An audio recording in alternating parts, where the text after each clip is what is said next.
Hi, Marc Lowe here in Tokyo, as usual.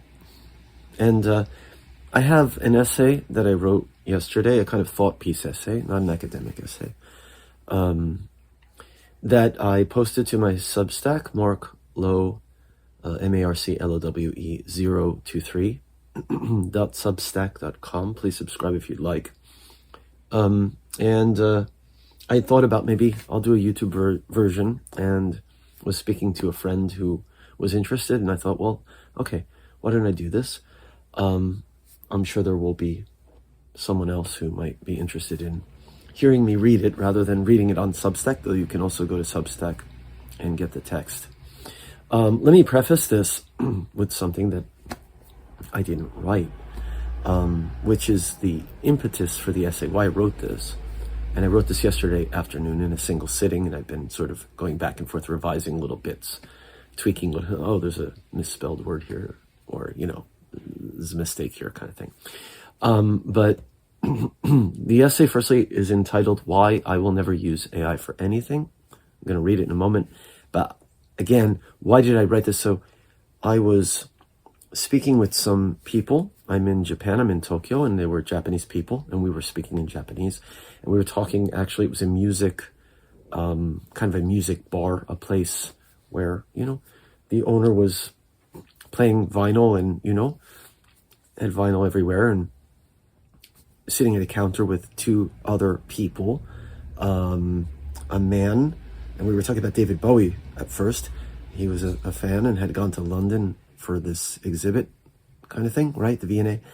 And then a woman came in and was sitting at the far end. And then the owner who was playing the records, he's also a he.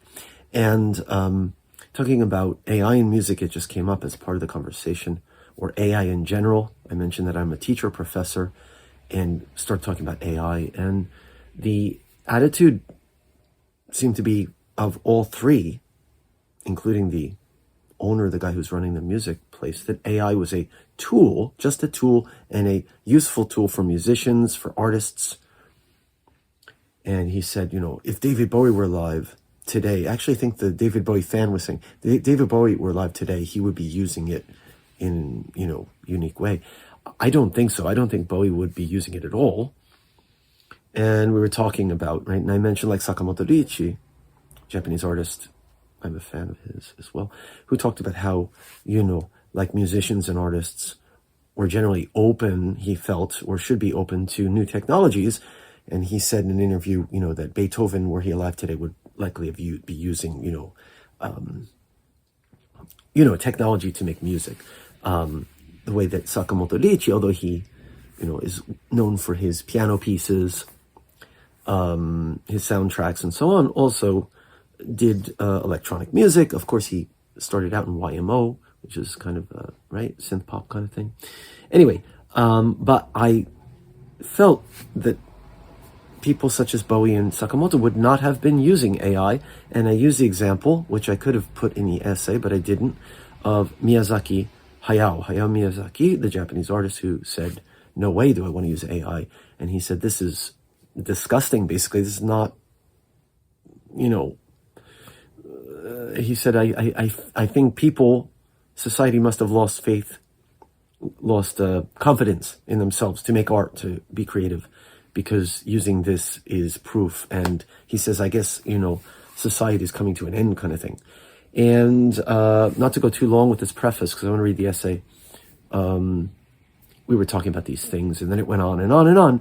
But basically, all three of these individuals were defending AI in the end, and giving other reasoning for why it was just a tool and we should use it and we should embrace new technology and so on. And yesterday, I was at this cafe by myself, and I sat down and had the computer open, just started writing this. And then boom, I wrote it and I put it on Substack.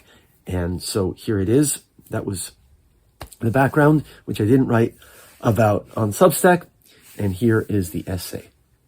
I still have I had a bit of a cough, so my voice is still a little bit, okay. I'm clearing my throat, that's why. All right. Why I will never use AI for anything. This is at marclowe023.substack.com. And the subtitle is from lying chatbots to deepfakes to killer drones. I believe that AI is more than, quote, just a tool, end quote, and should be used with caution, if at all. This is published March 25th, 2026. And it starts with a quote. I was an artiste in a tunnel, but I've been having a midlife crisis, and I've been dreaming of sleep and 8 men with metal parts. And that's a lyric from the Ramona A. Stone Seg, I Am With Name, by David Bowie on the Outside album, 1995. If you've read this page, if you know my work, if you know David Bowie, you know what this is. This kind of character who's part machine. Anyway, here's the essay. Let me make something clear. I am not anti-new technology, not in the least. After all, without my MacBook computer, Logic Pro X, my video editing programs, my MIDI keyboard, etc., I could not make most of the music I make. And even with the acoustic or so-called unplugged music I do, I still use Logic, which is a program on the Mac, to mix and master, and sometimes to add effects, etc., to my mixes. So for me to suggest that I was anti-new technology would be absolutely hypocritical. And by the same token, to be accused of being so by someone would also be a completely mistaken assumption.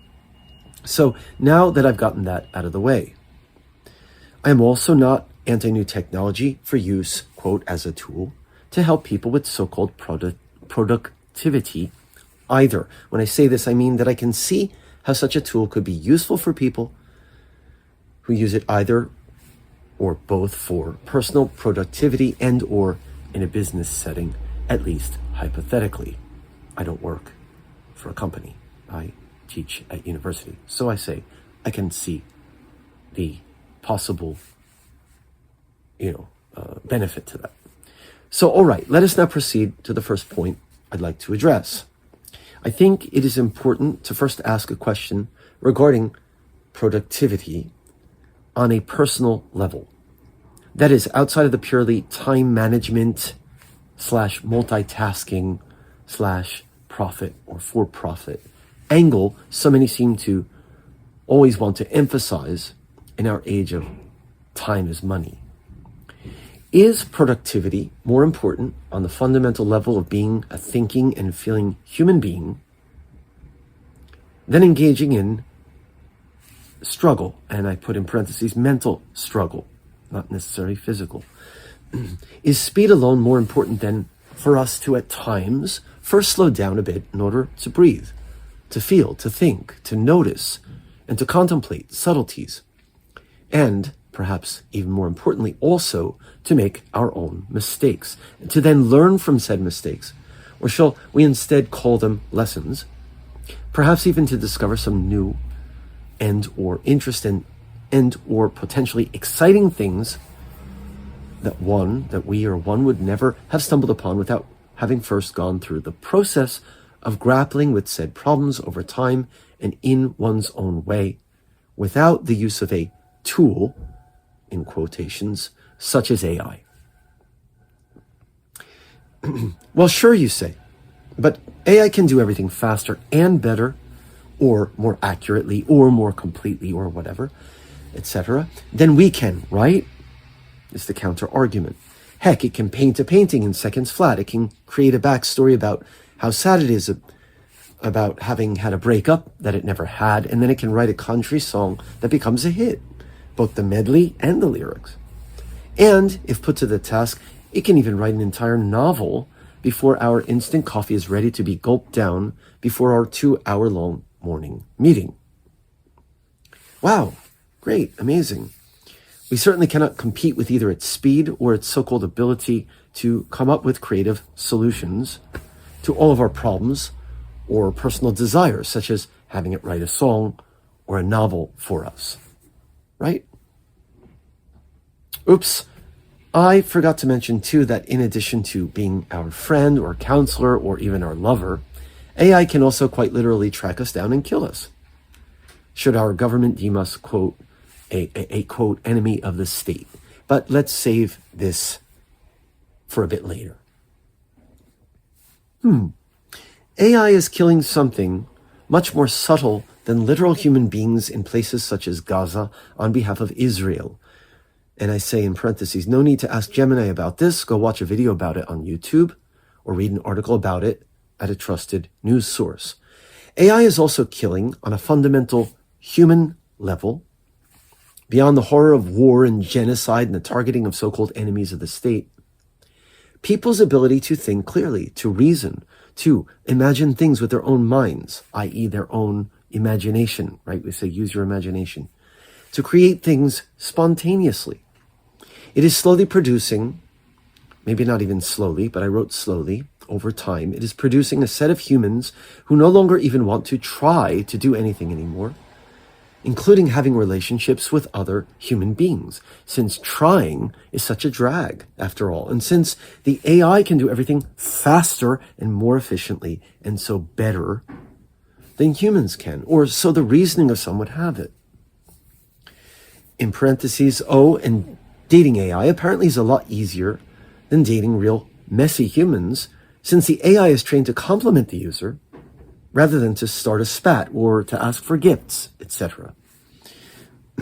And again, in parentheses, as I write, this young girl sitting a few seats down from me, she was on the right, to the right of me, is staring into her phone zombie-like. This always sends chills up and down my spine. Am I the only one that feels disturbed by this whenever I see it? AI is the most dehumanizing tool, I would argue, since the advent of social media itself. At least social media used to feature real people pretending to be someone or something they weren't, and it still does sometimes. Nowadays, with deepfake and so on, what we see may or may not even be real people on our screens, though they may appear to be so. That's a typo, I have to fix that. And this is hugely disturbing to me, as it should be to anyone who understands its implications. As an aside, let us recall, those of us who are old enough to have been alive at the time anyway, that when the internet itself started, it was highly interactive. We had chat rooms and MySpace and all sorts of interactive sites that made life more fun. But it was also, or at least felt, rather communal. Social media over the years has reduced so-called interaction to pressing the like button or to leaving an emoji, emoticon, right? Or a one or two word comment in place of deeply processed thought. The original internet was a lot of fun. It helped us feel more connected, and it also helped us to find people with common interests living in different parts of the world, to find our people without limitation, something which before we could not do, short of having a pen pal and writing physical letters, then waiting for a reply for weeks via the post. What we now call the internet, on the contrary, has, for all intents and purposes, rather eroded our connection to one another and created somewhat robot-like, lonely, dependent, i.e. on the technology, for entertainment and for constant, short, sharp dopamine blasts via scrolling, human beings. Okay, that's a big modification there, okay? So it's created such human beings, people who are now also highly susceptible to all sorts of suggestion, i.e. via the internet, or via social media, or via AI. But I digress. I often hear the argument that, quote, AI is just a tool. People resisted synthesizers at first, too. They rejected the printing press. They rejected computer animation, and so on and so forth. Yes, well, the phrase, it's just a tool, reminds me of the now well-known interview, well-known amongst fans of David Bowie, that Jeremy Paxman conducted with the multi-talented musical artist David Bowie, rest in peace, in 1999. In that interview, Mr. Paxman asserts that the internet is, quote, just a tool. To this, Bowie responds, shaking his head from side to side, no, it's not. It's an alien life form. And indeed, this is exactly what artificial intelligence is. It's quite literally an alien life form. One that quite possibly is not at all our friend. Even its creators say they don't really know how it works and warn us of an impending AI apocalypse. How is it that some are okay with this idea? And is this tool, so-called, then, to be thought of in the same way as the invention of the printing press or of the synthesizer? If AI is able to make autonomous decisions, to lie and cheat, and not shut itself down when the user tries to shut it down, can or should we classify this in the same category as, say, the first version of the iPad, or as Wi-Fi or Bluetooth technology, or, well, as almost any other invention of the 20th and or, until now, 21st centuries? Do we classify it in the same way as a tool? In other words, further, if AI were the panacea promised to us by its creators, it'll do all of the work we don't want to do so that we can have more leisure time to ourselves. It will be able to diagnose and cure cancer, etc. How is it that it seems rather to be causing society more pain and trouble, such as lost jobs, the development of delusional thinking around AI, the erosion of concentration on a huge scale, societal fears growing of a panopticon-type dystopian future for all via AI tech companies such as Palantir? If you don't know Palantir, look it up. The same company helping Israel to carry out their genocide in Gaza, etc. How is it, in other words, that it's creating more of these kinds of problems than help or healing on the whole? Okay, this is my comment now. Healing could be healing cancer. Healing could be healing us, right, psychologically.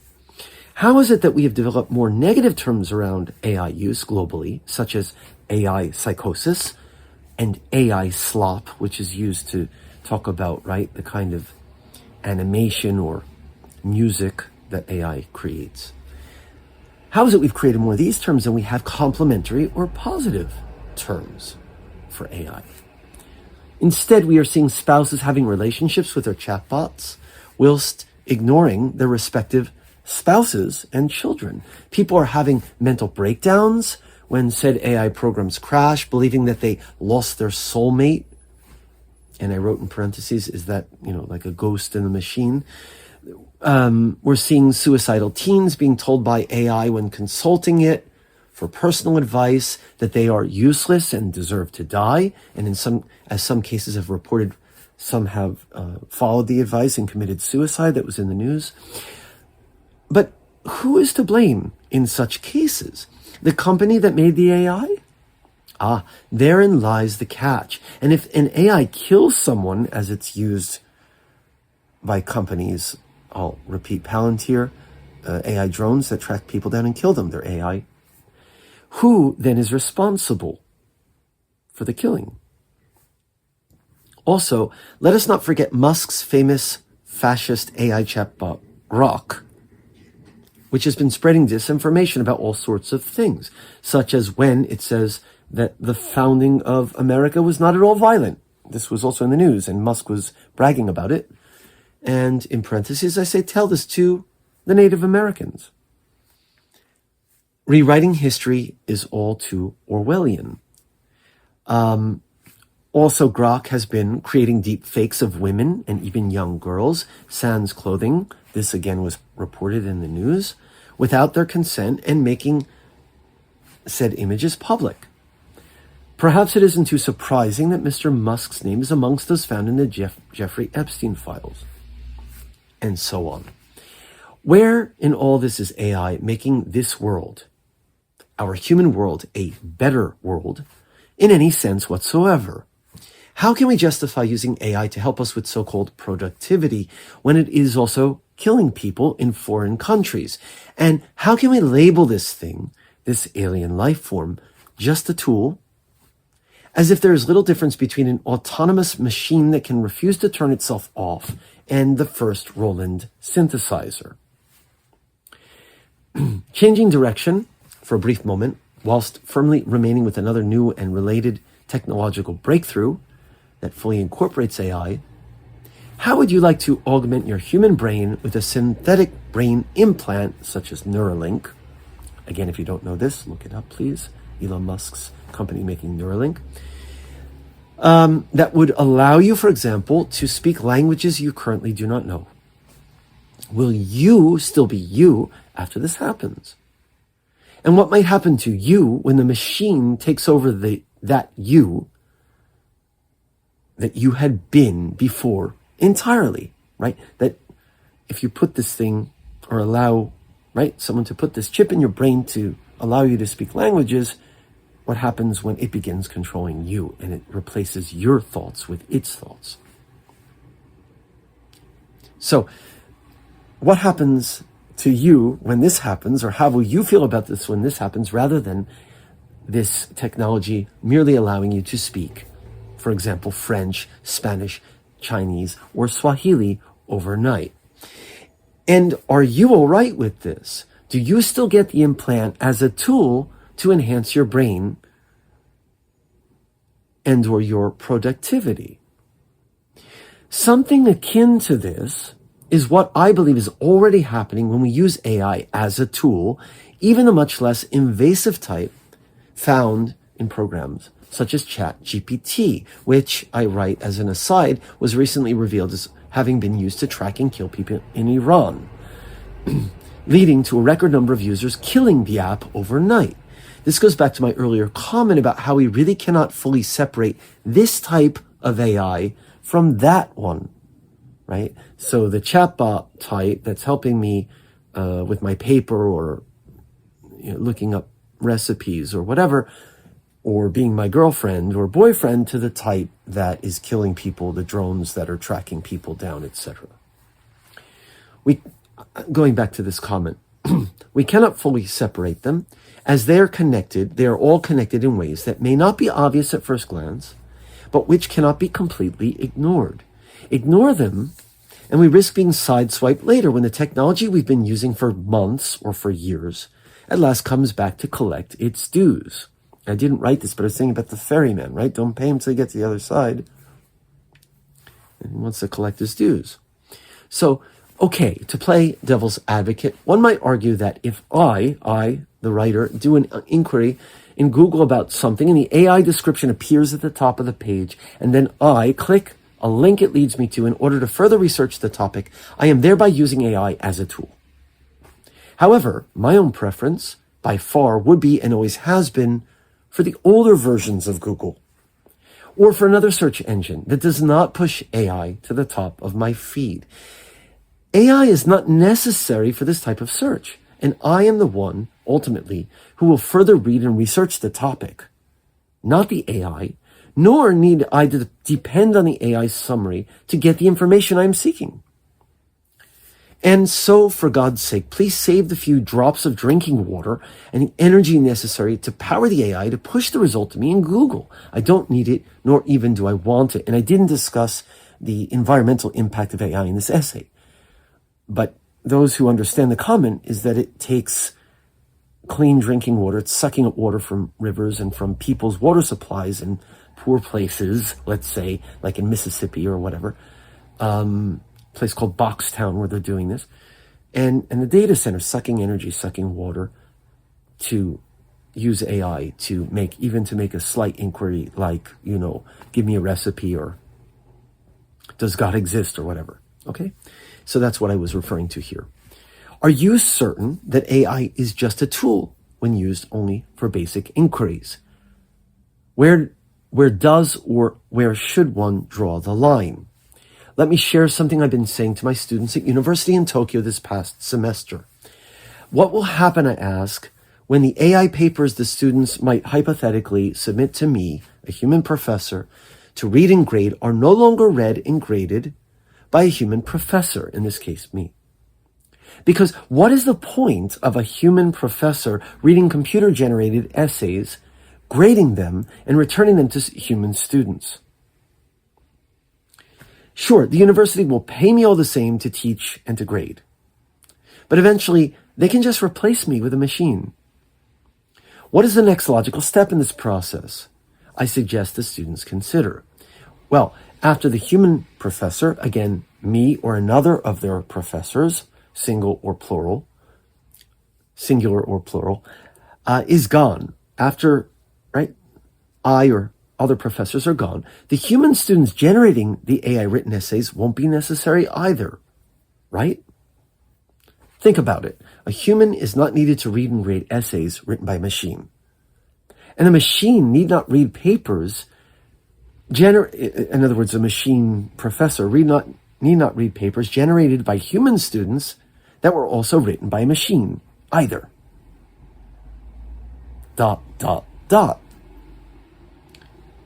Most of them get it, or at least the ones who aren't sleeping or mindlessly scrolling their phones as I'm speaking eventually do. And I'll make this comment now. I always have students who aren't even listening to that because they can't concentrate on my words. They're scrolling or they're sleeping. So the other students, if they're listening, it clicks. Aha.